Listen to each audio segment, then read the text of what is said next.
Assalamualaikum warahmatullahi wabarakatuh. Auzubillah, bismillahi, alhamdulillah, wassalatu wassalamu ala khairi rasulillah. Sayyidah Sofia binti Huyai merupakan satu-satunya istri dari Nabi Muhammad SAW yang memiliki garis keturunan Yahudi dari Bani Nadir. Silsilahnya bersambung dari Lawi binti Yakub dan Nadir binti Alqam bin Yakub yang merupakan keturunan dari Nabi Harun alaihissalam, saudara Nabi Musa alaihissalam.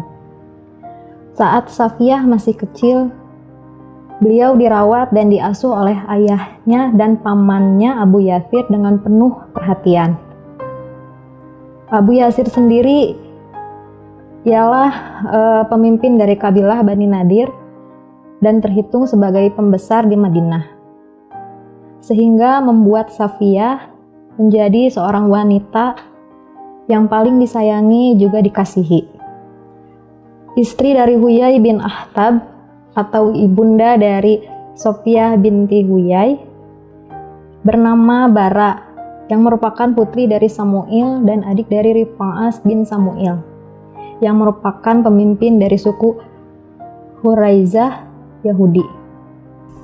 Sebelum menjadi istri terakhir Rasulullah, Safiyah binti Huyai pernah menikah dengan dua pria Yahudi, yakni Salam bin Mushkam, namun tidak bertahan lama yang akhirnya diceraikan. Kemudian beliau menikah kembali dengan Kinanah bin Al-Rabi bin Abil Hafiq yang merupakan pimpinan dari Bani Nadir, tapi tidak bertahan lama juga karena tewas dalam pertempuran melawan baginda Rasulullah. Sayyidah Sofiyah binti Huyai sebelum menjadi istri terakhir Rasulullah merupakan seorang tawanan perang yang kalah di tanah Khaybar. Huyai bin Akhtab dan pamannya Abu Yasir merupakan pimpinan dari suku Yahudi Khaybar. Mereka melanggar perjanjian damai Hudaybiyah pada tahun ke-7 Hijriah. Nabi Muhammad SAW memimpin perang untuk melawan kedua orang terpenting dari suku tersebut. Dalam peperangan yang dipimpin langsung oleh Rasulullah, kaum muslimin meraih kemenangan dan juga dapat merebut kembali tanah Khaybar. Suami kedua Safiyah, Kinanah bin Al-Rabi, tewas dalam pertempuran tersebut. Bersama dengan kemenangannya, kaum muslimin mendapatkan banyak ghanimah atau harta rampasan perang, beserta dengan benteng Humus yang merupakan salah satu dari 7 benteng Khaybar. Dari perang tersebutlah Safiyah bin Huyai yang merupakan keturunan dari Abu As-Safiyah menjadi tawanan perang bersama suku Khaybar lainnya. Setelah peperangan yang terjadi, Safiyah menjadi tawanan perang. Safiyah selalu menyimak dakwah Rasulullah untuk mengajak para tawanan untuk memeluk agama Islam. Safiyah binti Huyai menerima ajakan Rasulullah dengan penuh sukacita. Tidak lama setelah Safiyah memeluk agama Islam, ia pun dibebaskan. Kemudian ia dinikahi oleh Rasulullah. Safiyah menikah dengan Rasulullah ketika berusia 17 tahun. Perjalanan pernikahan yang terjadi di antara mereka saat perjalanan dari Khaybar menuju Madinah. Sesampainya di Madinah, Safiyah dititipkan oleh Rasulullah di rumah Haritha bin Nu'man. Kedatangannya disambut hangat oleh para perempuan Ansor yang mendatangi rumah Haritha untuk melihat Safiyah. Berikut pula dengan Aisyah yang datang untuk menyambut Safiyah. Sebelum sampai di Madinah, Rasulullah melihat ada luka memar di wajah Safiyah, dan beliau pun bertanya, "Apa ini?" Kemudian Safiyah menjawab, "Ya Rasulullah, aku bermimpi melihat bulan muncul dari Yastrib. Lalu bulan itu jatuh di kamarku. Kemudian aku ceritakan mimpi itu kepada suamiku Kinanah, dan dia berkata, 'Apakah engkau suka menjadi istri dari raja yang datang dari Madinah?' Kemudian ia menampar wajahku.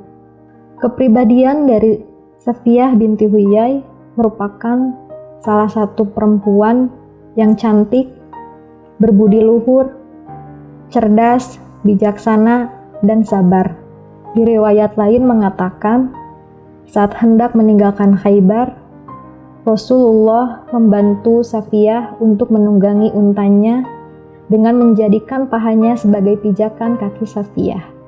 Namun, sebagai bentuk kesopanan dan kemuliaannya kepada Rasulullah, Safiyah menggunakan lututnya di atas paha Rasulullah untuk menunggangi untanya. Bahkan, di saat sakit Rasulullah semakin parah, Safiyah berkata kepada Rasulullah, "Ya Rasulullah, aku bersumpah demi Allah, aku lebih menyukai sakitmu dipindahkan padaku agar engkau tetap sehat."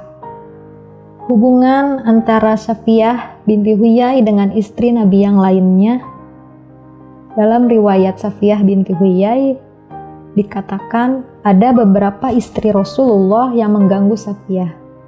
Hal itu terlihat dari isak tangis Safiyah yang membuat bingung benak Rasulullah. Dan Safiyah pun menjawab, "Dua dari istri Rasulullah menyinggungku dengan perkataannya. Mereka berkata, kitalah yang paling unggul dibandingkan Safiyah, karena kita merupakan turunan dari paman-paman Nabi dan juga istri-istri Nabi."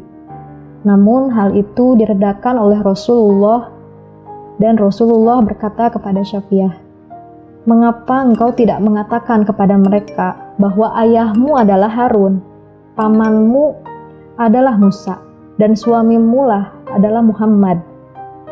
Ummul Mukminin Safiyah menghabiskan sisa hidupnya untuk beribadah kepada Allah. Kedekatannya dengan Nabi Muhammad SAW mendorongnya untuk banyak belajar ilmu dan amalan berguna untuk menguatkan pemahaman agama dan kehidupannya di dunia.